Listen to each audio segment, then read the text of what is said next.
Although I've sent myself into exile, I'm still doing essentially the same things as before. Do you still have any questions for me before we start our investigation? One of my former subordinates told me that this title has its origins in a strange incident. The Academia has long exiled mad scholars to Aru Village. A mysterious phenomenon exists here. When mad scholars first arrive, they are as incoherent and deranged as before. But after spending some time here, they invariably begin to calm down. Initially, the people of Aru Village greatly resented having to take in the mad scholars. But a strange incident one night changed that. Aru Village was struck by the strongest earthquake in living memory. Seeing buildings on the verge of collapse all around him, the then chief of the village was preparing to take everyone to safety. Suddenly, he noticed a mad scholar crouching in a corner, caressing the ground with his hands. A soft, green light radiated from him, like a divine glow against the backdrop of night. Despite the powerful tremors that ripped through the ground that night, all the houses remained upright, almost as if they had grown roots reaching deep into the ground. In the end, not a single building collapsed, and no one was hurt. After that, the people of Aru Village treated the mad scholars with greater kindness, and began to refer to them as the village keepers. A soft green light? A mad scholar protecting Aru Village? What do you make of it, Traveler?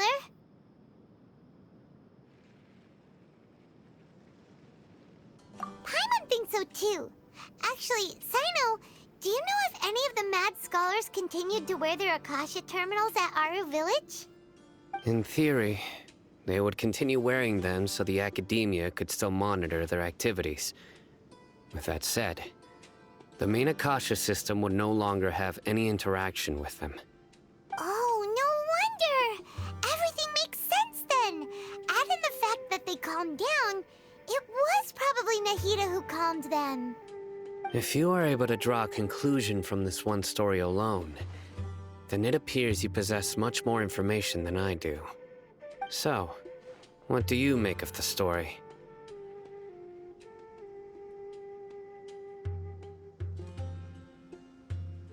Really? Lesser Lord Kusanali. What? You don't believe us? Lesser Lord Kusanali was definitely using the Akasha to give her power to the mad scholars! No, it's not so much that I don't believe you. I'm just struck by your reasoning. Lesser Lord Kusanali, the current Dendro Archon. Is she really active in Sumeru?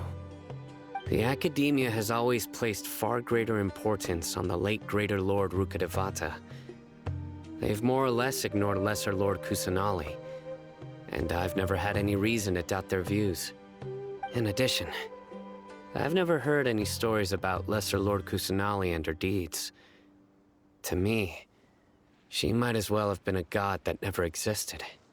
No way! Nahida definitely exists! She's a... how should Paimon put it? She's a good Archon who's kind and wise, even if she says weird stuff sometimes.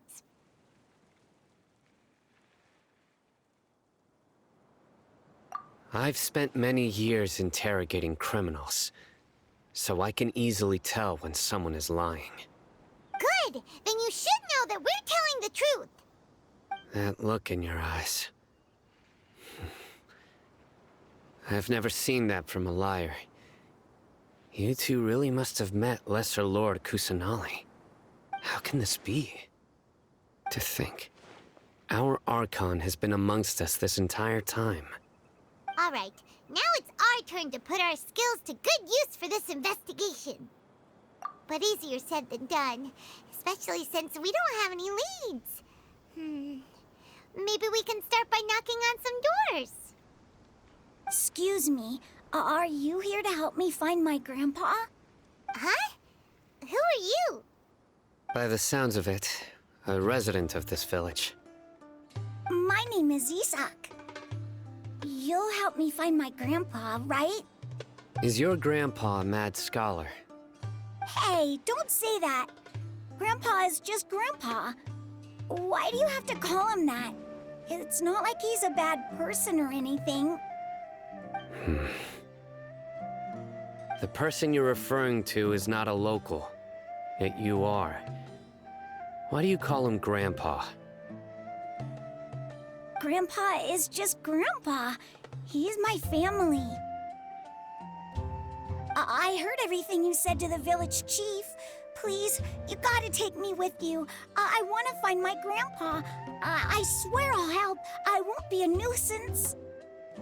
Ah, so you're the one who was eavesdropping on us around the village chief's house. I was planning to go out and take care of whoever it was, but I had a vague feeling that they didn't harbor any ill intent. Whoa. Oh, Ethan wasn't kidding about Matra having sharp senses. Sino, he's just a kid. All he wants is to find his grandpa. Let's find a way to help him. Sorry. I was only listening in because I wanted to know where Grandpa went. Honest. If you don't believe me, you can ask Miss Candace. All right. But first, let's confirm the facts with Candace.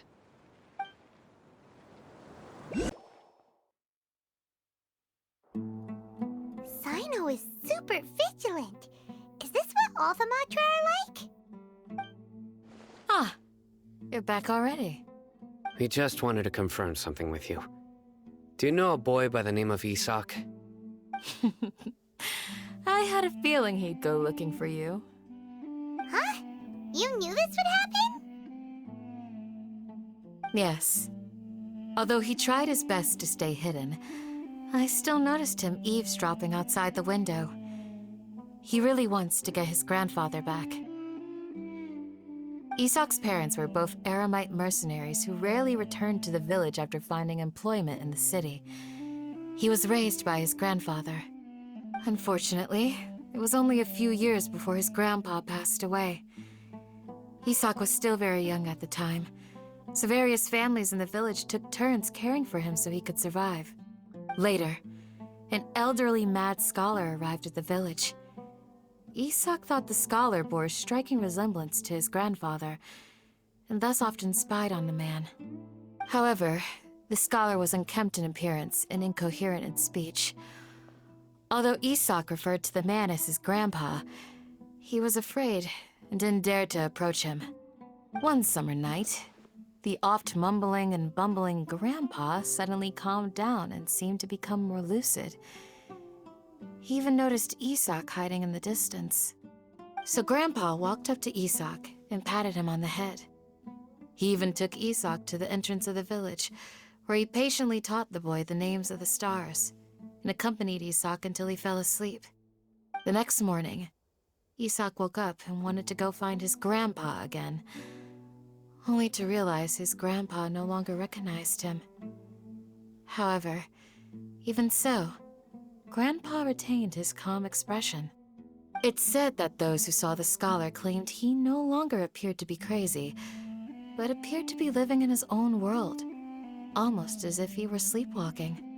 Isak was thrilled that his grandpa was able to find peace, and would follow him all the time, asking him things like, "Grandpa, want me to take you somewhere fun?" Or, "Grandpa, could you tell me stories about the stars again?"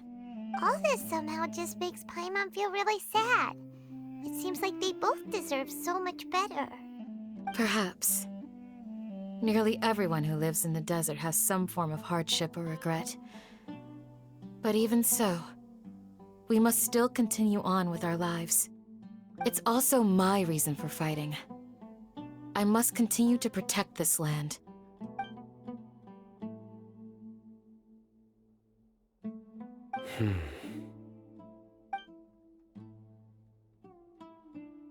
Maybe the people have always had a considerate god watching over them. Huh? What did you say, Sino? No, nothing. As long as Esau keeps his word and doesn't get in our way, we can take him along. Perhaps you are more compassionate than I gave you credit for. Please accept my thanks on Isak's behalf, Sino. Guys, We've cleared everything up. Let's go find your grandpa. really? Wow, thank you so much. Yeah. All right. Let's ask the local residents some questions first. Excuse me, did you happen to see where the missing scholars went? You mean the village keepers? Oh, let me think. When I was eating dinner the other day, I saw one of them by the side of the road, muttering away and eating mushrooms and tree roots. They shouldn't go around eating that kind of stuff. Okay. Did you notice anything else? Anything else? No, I think that's all I have to tell you. Sorry. That have gone missing. Have you seen them? Those eyes. Those fierce eyes. You look like a real fighter. Don't change the subject. Right. You were asking about the mad scholars.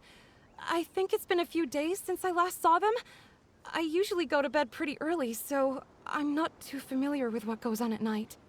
But honestly, I feel quite sympathetic towards them. Even though they act a little strange, they've helped me in the past. If it weren't for them, my house would have collapsed long ago. Do you also think Grandpa and the others are good people? Grandpa? Oh, hello there. It's little Isak. You mean that nice man who looks like your grandpa's long-lost twin, right? He was actually the one who protected my house. I saw it with my own eyes. He happened to be staying near my house that day and was doing something with his hands on the ground. It still feels pretty surreal now that I think back on it. Did someone teach them how to do that? Well, whatever the case, I'll always be thankful to him and whoever taught him to look out for others. I'm pretty sure that if I ever went mad, I wouldn't be able to do anything like that. Gotcha. Thank you. Sir, have you seen my grandpa recently? You know, the one who likes to sit and space out near the village entrance. Oh, well, if it isn't Isak. Oh, your grandpa, huh? It's been a while. The last time I saw him, he was spacing out by the road as usual. I went and asked him if he'd like any of the food I had prepared, despite my wife's protests. Like many people, she's really quite terrified of them. And speaking of my wife, she's still always complaining about how I don't make enough mora. Might explain why she's always mad at me. Oh, thank you. Thank you for taking care of him. It was nothing. You're looking for him, right? Did he go for a walk and get lost? Yeah. Oh, that's no good. Well, once you found him, come by my place again and I'll cook a little something for the both of you. I've known you since you were very young. So as far as I'm concerned, you're family. Please feel free to come by anytime. Wow, what a nice guy. Okay. Thank you, sir. Huh? Don't say anything for now. Isak, stay here. Let's head over there. Stay quiet as you move. Join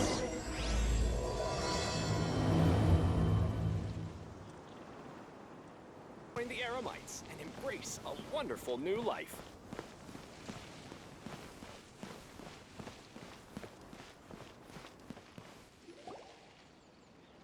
Listen, see if you can make out what they're saying. Have you heard? The mighty Scarlet King, the sovereign of our faith, will soon return to this world. Yes, of course I have. The Scarlet King is the one and only true ruler of this land. I've never believed in any other gods. Still, you say he's coming back, but it sure doesn't feel like life's about to change around here anytime soon. What's your proof? Haven't you noticed? the village has been getting more deranged scholars than ever. Delavar was saying that many people also went insane just before the fall of the Scarlet King civilization in ancient times. We don't quite know why, but it seems like there's some sort of connection between insanity and the Scarlet King. Isn't it a sign of the Scarlet King's power that all the mad scholars have disappeared? If you ask me, they must have been chosen as the final sacrifice for the Scarlet King's resurrection. Huh. Now that you say it, that does make some sense. Does this mean our lives are finally going to take a turn for the better? Exactly. Those city folks will get what's coming to them. Now, repeat everything you've just said from the very beginning. Huh? Who are you? Where did you come from? My patience is running thin. You heard what I asked.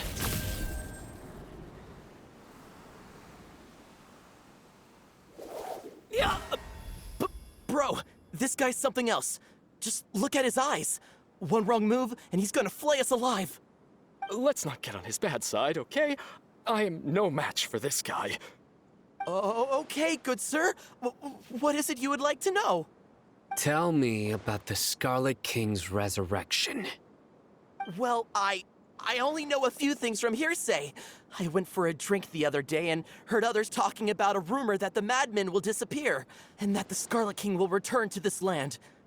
I'm not making this up, I swear! Hey, go on. Keep talking. It's true. It's all true, sir.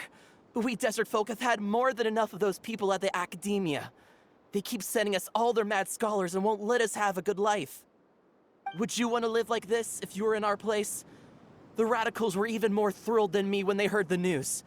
We're all praying for the Scarlet King's speedy return. Delavar also said that once the Scarlet King returns to our side, it's only a matter of time before we conquer the land on the other side of the wall. They're all willing to serve under the Scarlet King and fight for a share of the glory. Is that so? Seems like he still wants to know more. Keep talking. Got it. At first, I told myself it was just the drink talking, but then all the mad scholars vanished without a trace, just as the rumors said. Please don't beat me up just for mentioning these rumors. If I'm guilty, then everyone else around here is also guilty. I'm just saying what the others said. The people here really like the Scarlet King, but dislike the Dendro Archon. Where is this radical person you talked about? I haven't run into him over the past few days, so he probably hasn't been around the village. What about you, man? Have you seen him at all? No, not at all. We wouldn't dare lie to you. He's really not here right now. Sounds like you're not too close with the radicals. No, of course not.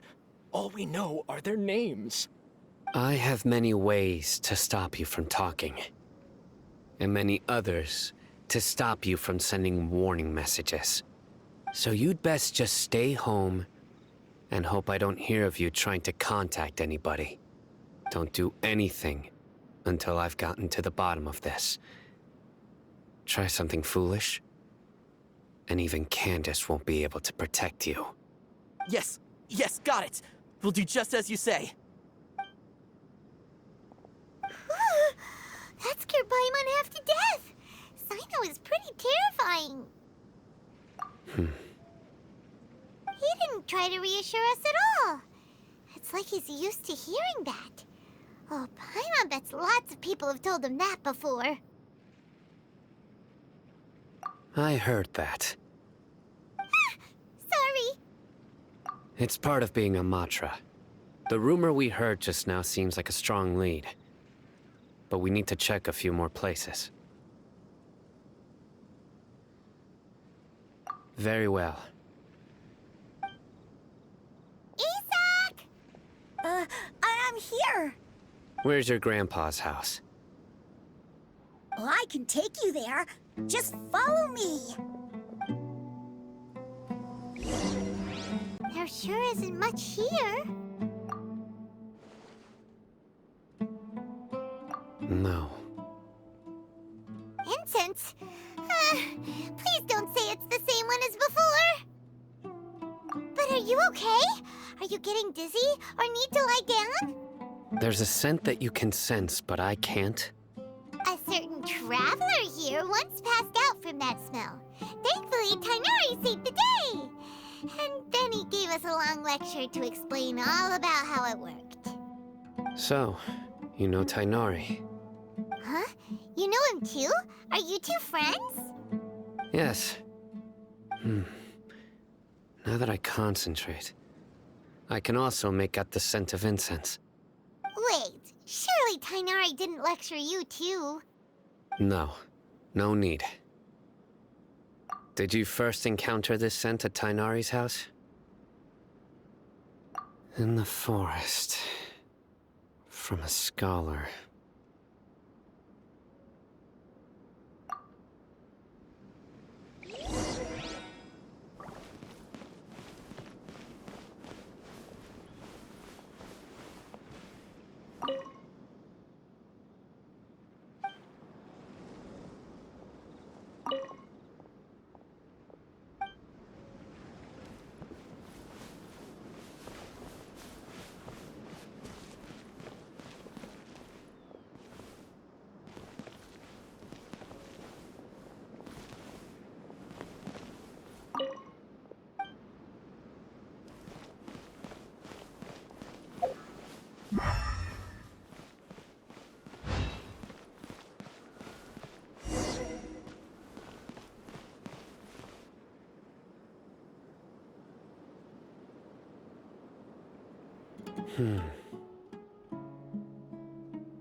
What are you looking for, Sino? Here it is. Take a look right here. Paimon doesn't see anything. Although the traces have been completely buried in the sand, there are footprints here. From the size and shape, they belong to an adult male. This pattern is a common one from this area. Local shoes. This was probably someone from the village. The scent is quite faint, but still extant. The footprints head in the direction of the door. But who would come looking for Grandpa? He doesn't have any friends. We'd have to ask whoever lured him away with the incense. Huh? So you can lure someone away with just a scent? Hey! What's wrong with liking good food? Everyone's got something they love in life. Exactly. Most scholars are fond of incense, since the smell supposedly helps them clear their minds and discover new knowledge. Even deep within the clutches of madness, they still yearn for their knowledge-seeking days, and will follow the scent whenever it presents itself. No, Grandpa. So, someone's taking advantage of their weakness? Huh. Still, why would anyone want to abduct all the scholars? Are the rumors really true? Could the disappearance of all the mad scholars have something to do with the radicals? It's highly likely. Please, you have to save my Grandpa. Grandpa's never done anything wrong. Please help him. Sounds like we'd better help get him back. Don't you worry, Isak. We won't let whoever took him get away with it. Let's head to Aru Village and inform Candace and the others about what we learned here. After that, we'll set off to find the scholars. The darker fabric definitely looks a lot better. That'd be my choice, too. We're back, Candace. We've got a lot to tell you. Ah, welcome back. Sounds like everyone's friends already. Oh, Dia's here too. You bet. So, everything goes smoothly? Reasonably. Alhaitham didn't go with you? We haven't seen him at all. Huh. I saw him around the village entrance earlier and figured he was investigating with you. I guess he must have gone off on his own. Did you find out anything useful? I see. So someone used a kind of incense to lead the exiled scholars away from the village.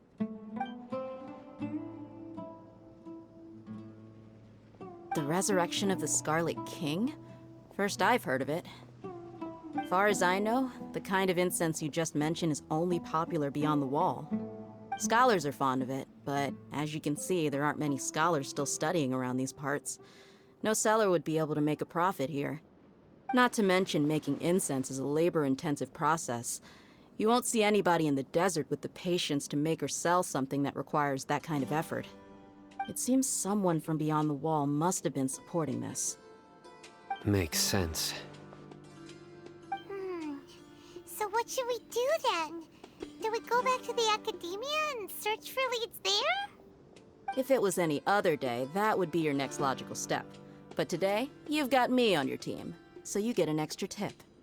Didn't you say that the villager got his news from the tavern? Well, I also like to drink at the tavern, so I know a thing or two about these radicals he mentioned. If Paimon remembers correctly, the leader of the radicals is some guy called Delavar.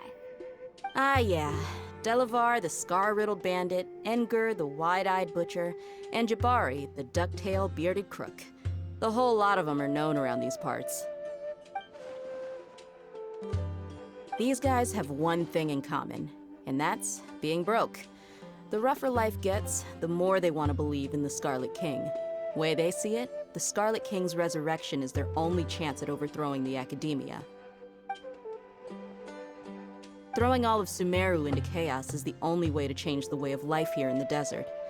Anyway, that's my guess why they've chosen to become radicals. Tia! You're amazing! You really know this place inside and out!